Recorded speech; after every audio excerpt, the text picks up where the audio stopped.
Good morning बच्चों। पिछले class में हम लोगों ने प्रकाश का भाग 1 पढ़ा था, जिसमें हमने पढ़ा था कि प्रकाश ये होती क्या है, प्रकाश के गुण के बारे में और प्रकाश में कई प्रकार के तरंग थे उसके बारे में हम लोगों ने पढ़ा था। तो आज हम लोग प्रकाश का भाग 2 पढ़ेंगे, तो जिसमें है कि पहले आपकी टॉपिक है आज की कि प्रकाश की किरण क्या होती है, यानी जो प्रकाश किरण है, रे ऑफ लाइट होती क्या है।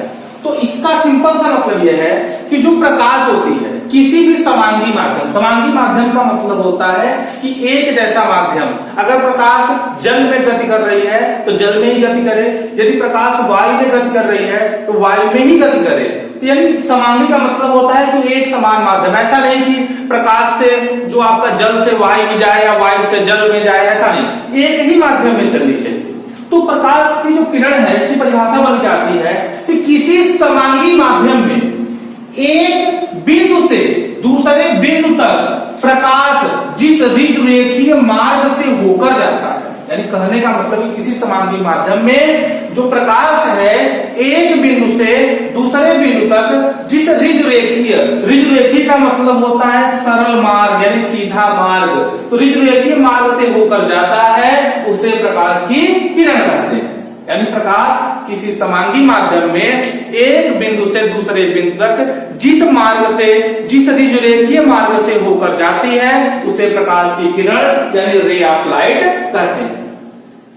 बच्चों ये प्रकाश की किरण है। इसके बाद अगर ये एक किरण है, अगर ऐसी बहुत सारी किरणें मिल जाएं, 2 या 2 से अधिक किरणें आ जाएं, तो उसको हम लोग कहते हैं प्रकाश किरण पुंज यानी बीम ऑफ लाइट। यानी कहने का मतलब कि प्रकाश किरणों के समूह को यानी group of ray of light यानी प्रकाश किरणों के समूह को प्रकाश किरण पुंज कहते हैं। यानी बहुत सारे अगर प्रकाश के किरण आ जाते हैं तो उसको क्या कहते हैं, प्रकाश किरण पुंज कहते हैं, यानी बीम ऑफ लाइट कहते हैं। अब जो ये प्रकाश किरण पुंज होते हैं बच्चों, ये 3 प्रकार के होते हैं। जैसे पहला है आपका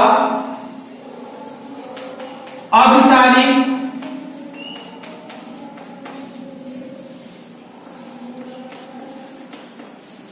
प्रकाश किरण पुंज, अंग्रेजी में बोलते हैं कन्वर्जेंट बीम ऑफ लाइट। दूसरा है अपसारी प्रकाश किरण पुंज, इसको बोलते हैं डाइवर्जेंट बीम ऑफ लाइट। तीसरा है समांतर प्रकाश किरण पुंज, इसको बोलते हैं पैरेलल बीम ऑफ लाइट। तो अब हम लोग एक एक करके पढ़ते हैं कि ये अभिसारी प्रकाश किरण पुंज क्या होता है, अपसारी प्रकाश किरण पुंज क्या होता है और समांतर प्रकाश किरण पुंज क्या होता है।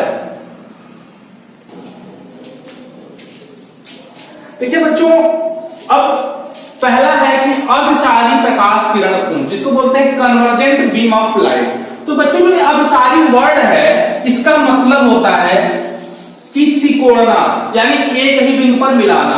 तो इसमें क्या कहता है कि अभिसारी प्रकाश किरण पुंज यदि प्रकाश किरण पुंज एक ही बिंदु पर मिल रही हो, यदि सभी प्रकाश किरण एक ही बिंदु पर मिल रही हो, जैसे ये कोई बिंदु हो गया आपका, अब प्रकाश यहाँ पे आई मिल गई, ये कोई प्रकाश ए हो गया।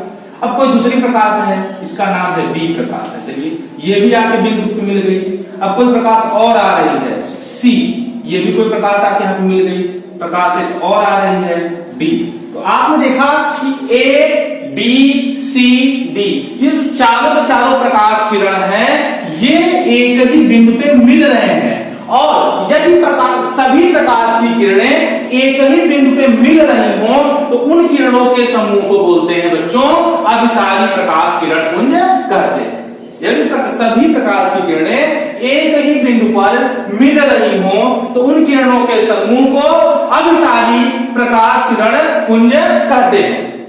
अब अभिसारी प्रकाश किरण का पुंज आपको दिख रहा है कि इसमें क्या हो रहा है कि जो सभी प्रकाश की किरणें हैं एक ही बिंदु पे इकट्ठा हो रही हैं, ये एक ही बिंदु पे इकट्ठा हो रही हैं। तो ऐसा क्वेश्चन यहाँ पे और आता है कि जो अभिसारी प्रकाश किरण पुंज है इसमें क्या होता है कि किरणों को इकट्ठा किया जाता है। तो बच्चों एक दर्पण होता है जिसका नाम है अवतल अवतल दर्पण। जो अवतल दर्पण होता है ये भी प्रकाश किरण को इकट्ठा करने का काम करता है। आगे हम लोग पढ़ेंगे कि जब अवतल दर्पण, जैसे मान लीजिए देख लेते हैं ये आपका है, अभी दर्पण पढ़ेंगे हम आगे, ये आपका है अवतल दर्पण। अब अवतल दर्पण में अब ये आपका होता है ध्रुव, ये होता है सेंटर और ये होता है फोकस।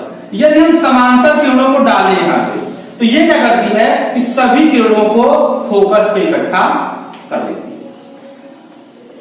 यदि हम समांतर किरण, मुख्य से समांतर किरण अवतल दर्पण पे डालते हैं, ये फोकस पे इकट्ठा कर देती है। तो कहने का तात्पर्य यह है कि अभिसारी प्रकाश किरण पुंज क्या होता है कि यदि इस प्रकाश की सभी किरणें एक ही बिंदु पर एकत्रित होती हैं तो ऐसे प्रकाश किरणों के समूह को बोलते हैं अभिसारी प्रकाश किरण पुंज बोलते हैं। और ये घटना होती किस दर्पण में है? तो ये घटना जो है आपकी अवतल दर्पण में होती है।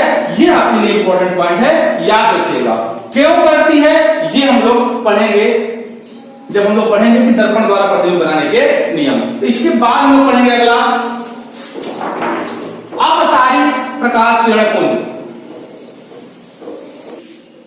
तो बच्चों अगला है आपका अपसारी प्रकाश किरण। तो अभी अभी आपने पढ़ा कि अभिसारी में क्या हो रहा था कि प्रकाश की किरणें एक ही बिंदु पे आके मिल रही थी। तो जस्ट इसका उल्टा यहां पर होता है कि यहां पे जो प्रकाश की किरणें हैं एक ही बिंदु से आती हुई प्रतीत होती है।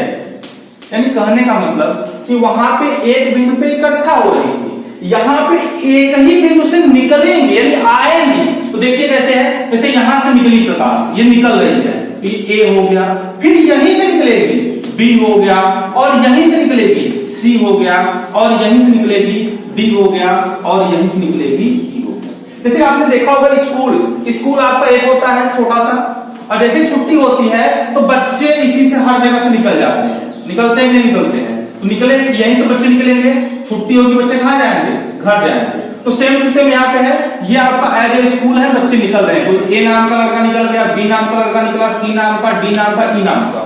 तो यहाँ पे क्या होता है कि एक ही बिंदु से प्रकाश की जो किरणें निकलती हुई प्रतीत होती हैं। तो ऐसे प्रकाश किरण के जो समूह होते हैं वो कहलाते हैं अपसारी प्रकाश किरण पुंज कहलाते हैं। बच्चों ध्यान से आप सुनिएगा, जो सेंटेंस है इसको आप अच्छे से नोट कर लीजिएगा, क्योंकि साइंस में हम लोग सभी चीजें लिख नहीं सकते, कुछ ही चीजें लिख सकते हैं। इसलिए आप लोग ध्यानपूर्वक सुनिएगा और उनको लिखकर नोट्स बनाइएगा। तो अपसारी प्रकाश किरण पुंज क्या होती है कि यदि प्रकाश की किरणें एक ही बिंदु से आती हुई प्रतीत होती हैं तो उन किरणों के समूह को अपसारी प्रकाश किरण पुंज कहते हैं। देखिए यहाँ पे ध्यान से, इस बिंदु से ही प्रकाश किरण निकल रही है, ए निकला, बी भी निकला, सी भी निकला, डी भी निकला और ई भी निकला। तो इस प्रकार निकल रही है, तो ये क्या हो गई? अपसारी। और अपसारी में क्या था? इकट्ठा हो रही है। हमने बताया था कि अपसारी प्रकाश किरण पुंज जो होता है वो अवतल दर्पण काफी हद तक काम करता है। अवतल दर्पण प्रकाश किरण को इकट्ठा कर रहा था, तो यहां पे क्या करता है, जो आपका उत्तल दर्पण होता है, उत्तल दर्पण हमने लिखा हुआ प्रतीत होती है। देखिए कैसे, ये आपका है उत्तल दर्पण, अभी हम लोग पढ़ेंगे नेक्स्ट वीडियो में दर्पण के बारे में। तो ये होता है। अब देखिए यहाँ पे अगर हम मुख्य अक्ष के समांतर किरणें बहुत सारे डाल दें, ये रूल है भी आपको हम पढ़ाएंगे। ये आपका P होता है, यहाँ पे C होता है और यहाँ पे F होता है। तो बच्चों यहाँ पे होता क्या है कि प्रकाश की किरणें नहीं जा पाती इस पार, तो यहाँ से क्या होती है? फैल जाती है। ये भी यहाँ से क्या होती है? फैल जाती है। और ये सब कहाँ जाती है? इस तरफ, यानी एक ही बिंदु से निकलती हुई प्रतीत होती है, यहीं से निकलती है। आगे आप लोग पढ़ेंगे कि यहाँ से निकली तो ये भी फैल गई, और फैली कहां से? यहाँ से। तो कुल मिलाकर आपको इतना बस याद रखना है कि जो अपसारी प्रकाश किरण पुंज है ये जो है इसमें उत्तल दर्पण जो है अपसारी प्रकाश किरण पुंज की भांति व्यवहार करती है। तो बच्चों इसके बाद है समांतर किरण पुंज। तो बच्चों अगला है हमारा तीसरा है प्रकाश किरण पुंज, तो उसका नाम है समांतर प्रकाश किरण पुंज। इसको अंग्रेजी में बोलते हैं पैरेलल बीम ऑफ लाइट। तो तो इसका जो आपका डेफिनेशन है बहुत ही आसान है कि यदि प्रकाश की किरणें परस्पर समांतर हो तो प्रकाश किरणों के समूह को समांतर प्रकाश किरण कहते हैं। समांतर आप लोगों ने देखा कभी पढ़ा होगा, एक ही आपकी प्रकाश किरण है, दूसरी है ये, इसका नाम ए है, इसका नाम बी है, एक और प्रकाश किरण है आपकी तीसरी, ये जो है आपकी सी है।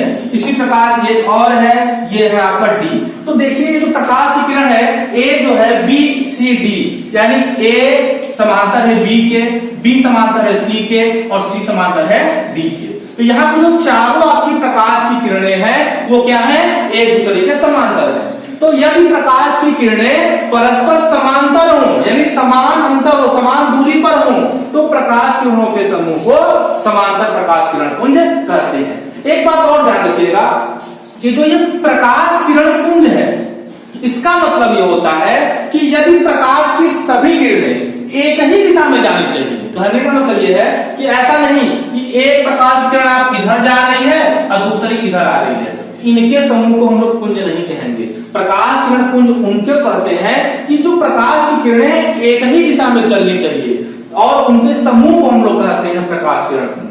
तो जो आपकी प्रकाश किरण पुंज है, यहाँ पे एक शर्त ये है कि जो सभी प्रकाश किरणें हैं एक ही पर्टिकुलर डायरेक्शन में होना चाहिए, उनकी दिशा एक ही होनी चाहिए, तो ही ये संभव है, अन्यथा नहीं है। तो एक ही दिशा देखिए, ये जा रहा है आपका ए से जा रहा है, मान लीजिए कोई बिंदु ओ की तरफ, बी भी जा रहा है किसी बिंदु पी की तरफ, सी भी जा रहा है किसी बिंदु क्यू की तरफ, डी भी जा रहा है किसी बिंदु आर की तरफ। यानी जो सभी की दिशाएं हैं आप लोग देख रहे हैं कि कहाँ है, लेफ्ट से राइट, ये सभी एक ही दिशा में है, इसलिए ये पुंज भी है और चूंकि समांतर है इसलिए इनका नाम है समांतर प्रकाश किरण पुंज। तो बच्चों आज हम लोगों ने पढ़ा कि प्रकाश की किरणें क्या होती हैं, उसके बाद हमने पढ़ा कि प्रकाश किरण पुंज क्या होता है, और प्रकाश किरण पुंज जो होते हैं तीन प्रकार के होते हैं बच्चों। अभिसारी प्रकाश किरण, जिसमें हमने बताया कि यदि प्रकाश की सभी किरणें एक ही बिंदु पर मिल रही हों तो उन्हें कहते हैं अभिसारी प्रकाश किरण पुंज। और जो अवतल दर्पण होता है आपका, अभिसारी प्रकाश किरण पुंज की भांति व्यवहार कर सकता है। और हमने बताया आपको अपसारी, तो यहाँ पे उत्तल दर्पण था, यहाँ पे क्या था कि जो प्रकाश की किरणें थी एक ही बिंदु से आती हुई प्रतीत हो रही थी, और उत्तल दर्पण यहाँ पे ऐसा बिहेव करता है। उसके बाद समांतर है जो आप लोग देख रहे हैं। तो बच्चों जो प्रकाश है ये बहुत ही इंपॉर्टेंट है आपके आगे चल के कंपटीशंस के लिए भी और बोर्ड एग्जामिनेशन के लिए भी।